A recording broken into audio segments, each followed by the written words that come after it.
Hello everyone, स्वागत है आपका NEET-UG-Hindi.com पे। पिछले वीडियो में हमने बात किया था कोशिका विज्ञान के बारे में, जिसमें हमने कोशिका जीवन की संरचनात्मक एवं क्रियात्मक इकाई के बारे में कुछ टॉपिक को पढ़ा था, जिसमें था इस अध्याय का परिचय, एक वैज्ञानिक का नाम जिनका नाम था एक वैज्ञानिक के नाम के बारे में भी पढ़ा था। साथ ही साथ हमने सेल थ्योरी यानी कि कोशिका सिद्धांत के बारे में पढ़ा था। हमें आशा है कि आप इससे पिछले वाले वीडियो को ज़रूर आपने देखा होगा, साथ ही साथ उसके रिवीजन किए होंगे और नोट्स भी बनाए होंगे। अगर नोट्स आपने नहीं बनाया होगा तो हमारे वीडियो के डिस्क्रिप्शन से ज़रूर डाउनलोड कर लें। हमारे वीडियो के डिस्क्रिप्शन में पिछले वाले अध्याय का भी नोट्स दिया गया है। तो आज की इस वीडियो में हम बात करेंगे कोशिका का समग्र अवलोकन। मीन्स कोशिका को हम क्या करेंगे, देखेंगे। किससे देखेंगे? माइक्रोस्कोप से देखेंगे, इलेक्ट्रॉन सूक्ष्मदर्शी की सहायता से देखेंगे कोशिका के विभिन्न अंगों के बारे में। कोशिका के विभिन्न अंग मतलब कोशिका अपने आप में भी एक अंग है और कोशिकाओं के अंगों के बारे में भी हम देखेंगे। तो पहले हम ये बात करते हैं, ये भाग 2 है। अगर आपने भाग 1 अभी तक ना देखा हो तो भाग 1 देखें हमारे YouTube चैनल पे जाके और उसे शेयर भी करें। तो कोशिका के अवलोकन के लिए सबसे पहले क्या करते हैं, इलेक्ट्रॉन सूक्ष्मदर्शी से हम कोशिका का अवलोकन करते हैं। इलेक्ट्रॉन सूक्ष्मदर्शी के इन्वेंशन के बाद ही, आविष्कार के बाद ही, इलेक्ट्रॉन सूक्ष्मदर्शी के आविष्कार के बाद ही जो कोशिका विज्ञान के क्षेत्र है उसमें क्रांति आ गई। तो कोशिका के अवलोकन करने के लिए सबसे पहले हम क्या करते हैं, एक प्याज की कोशिका लेते हैं यानी कि पादप सेल लेते हैं, या क्या लेते हैं, या जो ह्यूमन का जो गाल का जो सेल होता है, चीक सेल होता है, उसको हम खरोच लेते हैं। उसके बाद उसके स्टडी करते हैं, क्योंकि ये दोनों बहुत ईजिली मिल जाता है। प्रत्येक कोशिका के भीतर एक सघन झिल्ली युक्त संरचना मिलती है जिसे केंद्रक कहते हैं। प्रत्येक कोशिका के अंदर क्या मिलेगी, एक झिल्ली युक्त संरचना मिलेगी जो इसके सेंटर में रहेगी या कहीं भी रहेगी, जो क्या करेगी, कोशिका पे क्या करेगी, उनका नियंत्रण होगा। तो कोशिका पे नियंत्रण का काम कौन करती है, केंद्रक करती हैं। और केंद्रक में क्या होता है, केंद्रक में होता है गुणसूत्र होता है, और गुणसूत्र के अंदर क्या होता है, DNA होता है। तो अनुवांशिकी गुणों का जो एक तरीके का जो अनुवांशिक गुण उसमें निहित होते हैं, किसमें होते हैं, केंद्रक में होते हैं। ये केंद्रक क्या होती है, कोशिका झिल्ली से झिल्ली युक्त केंद्रक होती है, जिसे अब बताइए। अब एक बात और आपको बताते चले यहाँ पे कि यूकैरियोटिक और प्रोकैरियोटिक कोशिका में जो अंतर है, मेनली जो अंतर दिया गया है वो है कि झिल्ली युक्त कोशिका जो होती है वह यूकैरियोटिक होती है, और जो झिल्ली युक्त ना होती है उसे प्रोकैरियोटिक कोशिका कहते हैं। या आपने पढ़ा होगा 9वीं कक्षा में कि जिस कोशिका में केंद्रक हो उसे यूकैरियोटिक, और जिसमें ना हो उसे प्रोकैरियोटिक। तो केंद्रक होता नहीं है, ऐसी बात नहीं है, केंद्रक होता है, लेकिन उसका जो होता है एवोल्यूशन, उसका जो विकास होता है वो कम होता है। वह मतलब थोड़े से कम मात्रा में होता है, थोड़े से कम क्या, छोटे स्तर में, छोटे में होता है। यूकैरियोटिक और प्रोकैरियोटिक इसके आयतन को गुणे को घेरे हुए अर्ध तरल अव्यूह मिलता है, जिसे कि कोशिका द्रव्य कहते हैं। हर एक कोशिका में क्या होता है, केंद्रक होता है, और कोशिका द्रव्य क्या होता है, एक प्रकार से चारों तरफ फैली होती है, मतलब एक तरीके से छितरी होती है कोशिका के अंदर, जो कि अर्ध तरल होता है, मतलब सेमी लिक्विड होता है। और क्या होती है, आयतन को घेरती है, मतलब ज़्यादातर कोशिका का आयतन कौन घेरती है, ज़्यादातर कोशिका का आयतन घेरती है कोशिका द्रव्य। अब है पादप तथा जंतु कोशिका में क्रियाओं हेतु। अब देखिए, पादप और जो जंतु कोशिका होती है तो ज़्यादातर रासायनिक जो अभिक्रियाएं होती हैं वो कहाँ संपन्न होती हैं, कोशिका द्रव्य में संपन्न होती है।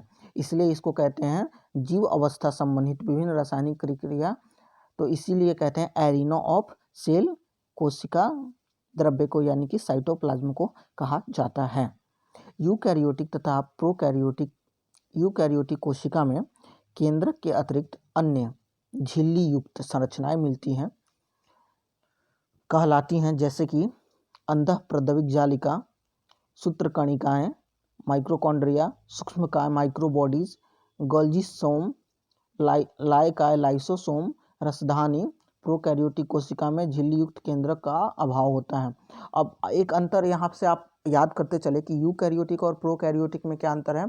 यूकैरियोटिक में झिल्ली युक्त कोशिकांग पाई जाती हैं, जबकि प्रोकैरियोटिक कोशिकाओं में झिल्ली युक्त कोशिकांग नहीं पाई जाती हैं। आगे है नेक्स्ट पॉइंट है, प्रोकैरियोटिक एवं यूकैरियोटिक दोनों कोशिकाओं में झिल्ली रहित अंग राइबोसोम मिलते हैं। जो राइबोसोम है ये यूकैरियोट में भी पाया जाता है, मतलब पादप में भी पाया जाएगा और जंतु कोशिका में भी पाया जाएगा, जो कि क्या होता है, झिल्ली रहित होता है, मतलब इसमें झिल्ली नहीं होते हैं।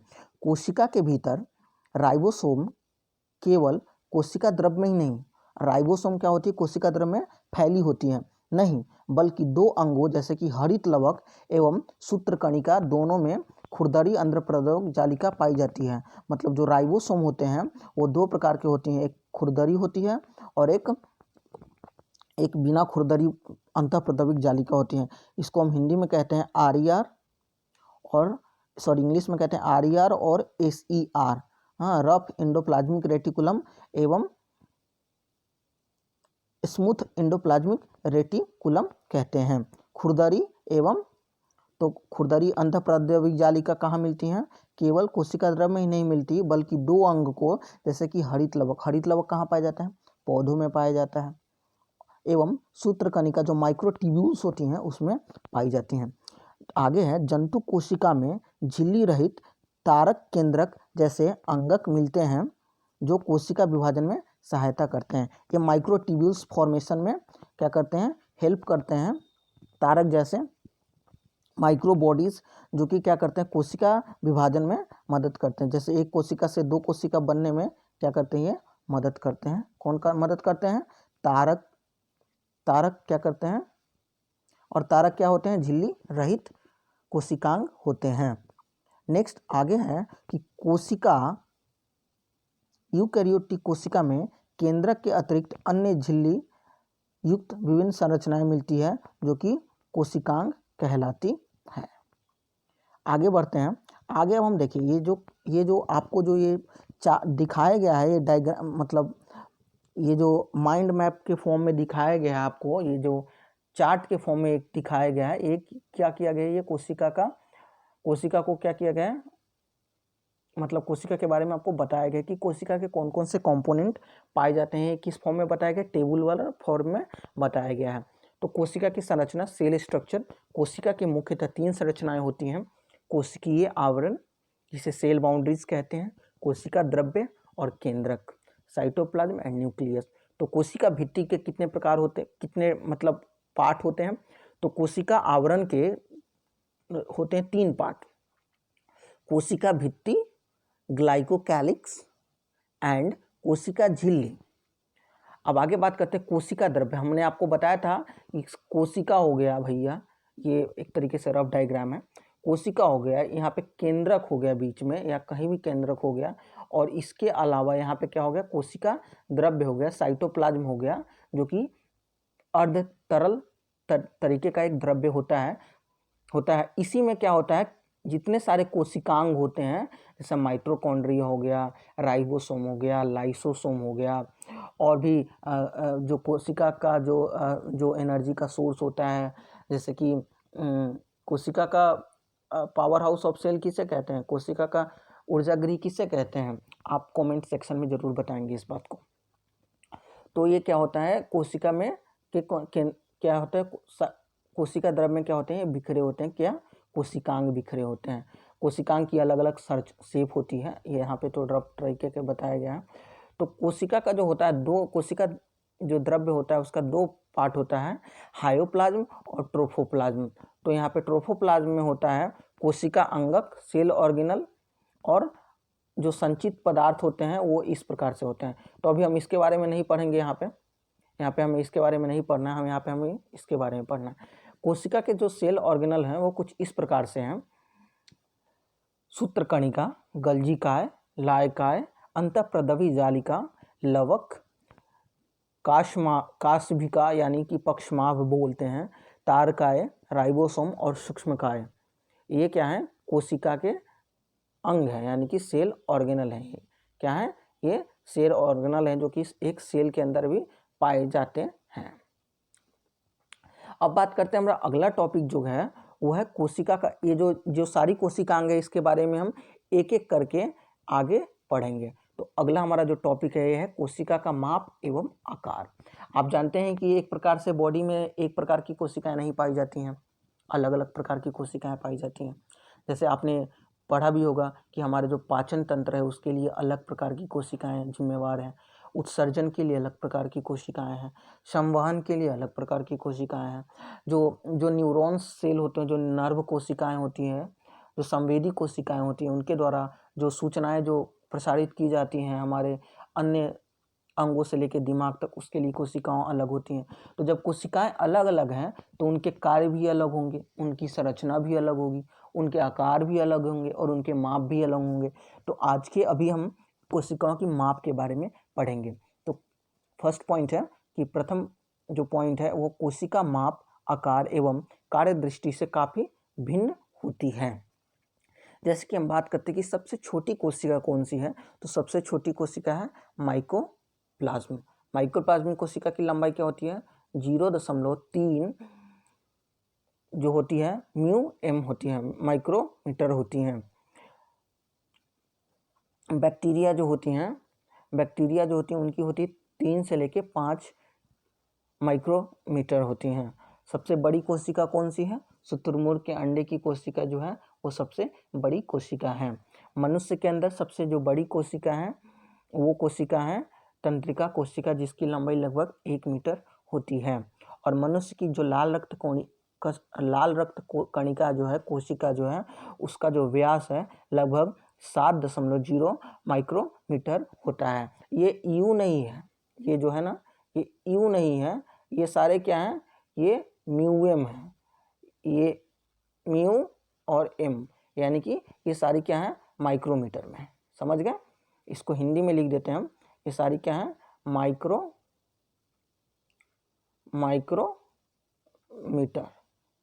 ये सारी जो संरचनाएं हैं, इसकी जो यूनिट है, जो इसका जो इकाई है वो क्या है, माइक्रोमीटर है।